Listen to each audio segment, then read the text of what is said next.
मेरे हिसाब से आईटीआर भरना कोई बड़ा काम नहीं है। It's not a complicated job. ठीक है, आप आईटीआर खुद भी भर सकते हो, कहाँ से कि लेकिन मैंने आईटीआर फाइल नहीं की तो उसके क्या कॉन्सिक्वेंसेस हो जाते हैं? ये तो जॉब वाले को भी जैसे सैलरी मिल रही है, जो इसकी खुद की पनवारी की दुकान है या छोटी मोटी दुकान है, उसे भी आईटीआर क्या भरना पड़ता है? जैसे 18+ होना जरूरी होता है या उससे पहले भी करा? चार्टेड अकाउंटेंट की आईटीआर भरने की फीस क्या होती है? किसी भी महीने में पे कर सकते हैं, मतलब कभी भी आईटीआर भर सकते हैं। तो आईटीआर भरना ये जरूरी होता है, कंपलसरी है, या किस साल के महीने में हमें भरना होता है, कब से कब तक वो वैलिड रहता है? इंडिया में जो टैक्स है वो 1 से 2% लोग देते हैं, इतना कम लोग टैक्स क्यों देते हैं? So hello guys, welcome back to this new video. इस वीडियो में हम लोग जानेंगे कि ये आईटीआर क्या होता है। कई सारे लोगों के मेरे पास पिछली वीडियो में कमेंट आए थे कि आईटीआर से रिलेटेड भी बताओ कुछ, एंड आईटीआर में क्या यूज होता है, क्या यूज नहीं होता है, कैसे हमें रिफंड मिलता है। और ये जो आपने कमेंट में सवाल पूछे थे, डाउट्स पूछे थे, उसका सवाल खुद एक ये एक्सपर्ट देंगे जो ऑलरेडी सीए हैं, चार्टेड अकाउंटेंट है, फाइनेंस फील्ड में बहुत अच्छे से इन डेप्थ नॉलेज है जिन्हें, और 4 साल का जॉब एक्सपीरियंस भी है। ठीक है, तो आपको काफी मजे आने वाले हैं इस वीडियो में। इस वीडियो को एंड तक जरूर देखना। बाकी स्टार्ट करते हैं आईटीआर के बारे में जानने के। तो सबसे पहले शुरुआत करते हैं, आईटीआर का फुल फॉर्म क्या है और ये आखिर होता क्या है?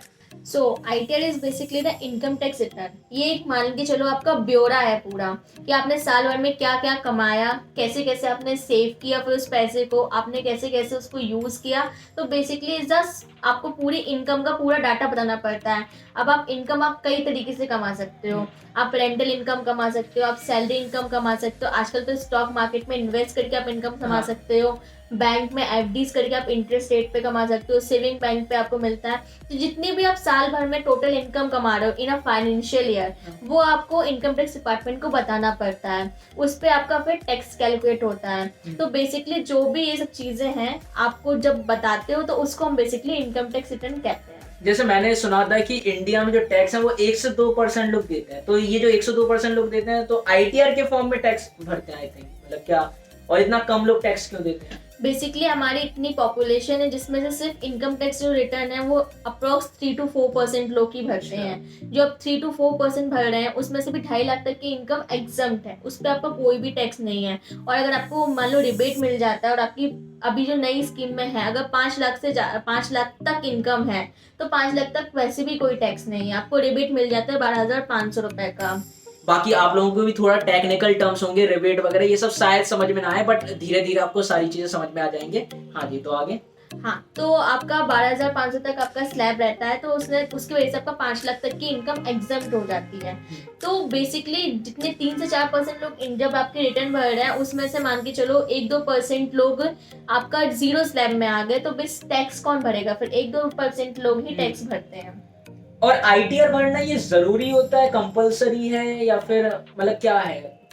आईटीआर भरना मैं ये कहूंगी कि किसी भी गवर्नमेंट या इनकम टैक्स लॉ में ये मैंडेटरी नहीं किया गया है कि आपको आईटीआर भरनी ही भरनी है।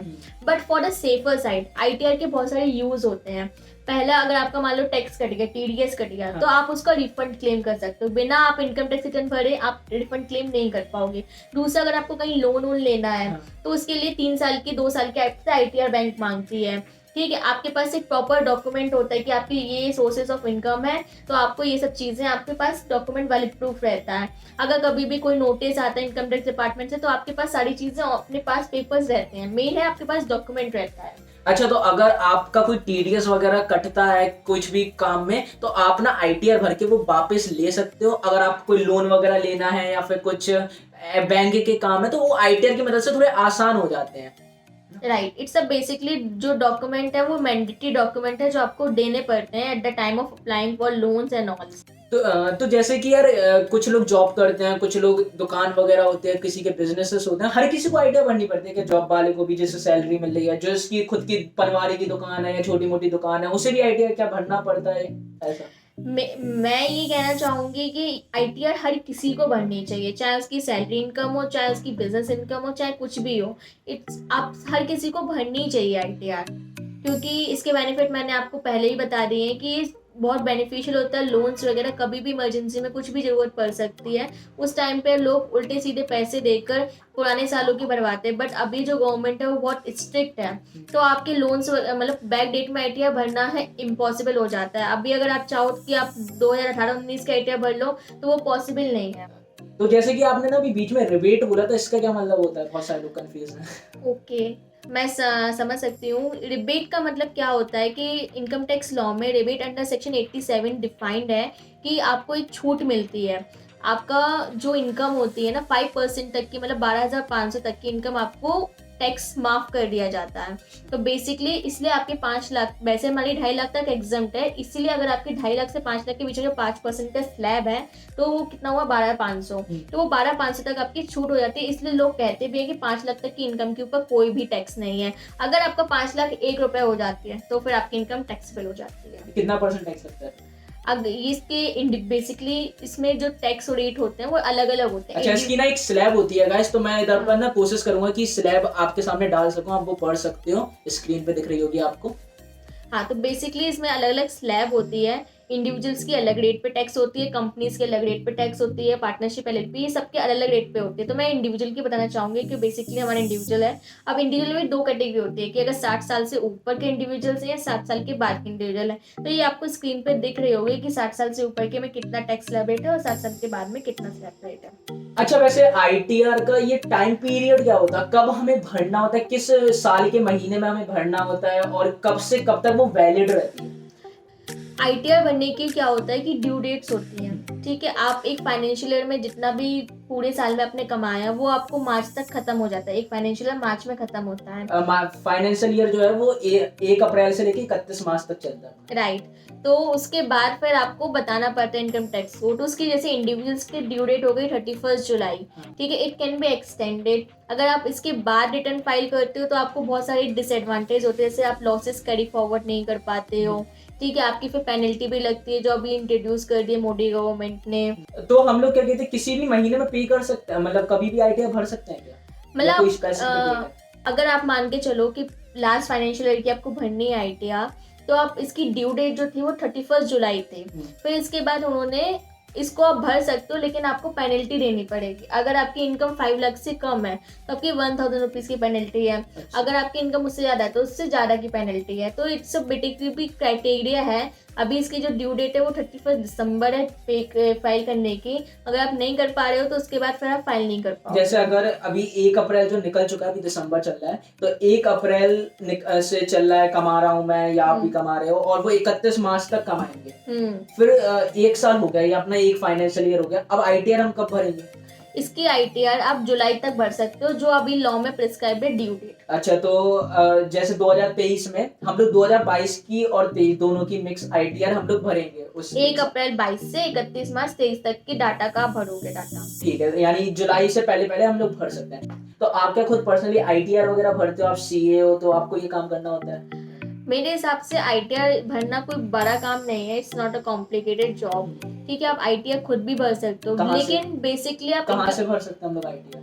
हाँ, आप लोग आईटीआर इनकम टैक्स पोर्टल से भर सकते हो। बट इसमें एक टेक्निकली चीज ये होती है कि आपको पूरी लॉ की नॉलेज होनी चाहिए कि कौन सी इनकम कहाँ शो करनी है, क्या चीजें करनी है, किस हेड में जानी है, कोई आपका गलत चीज ना चली जाए।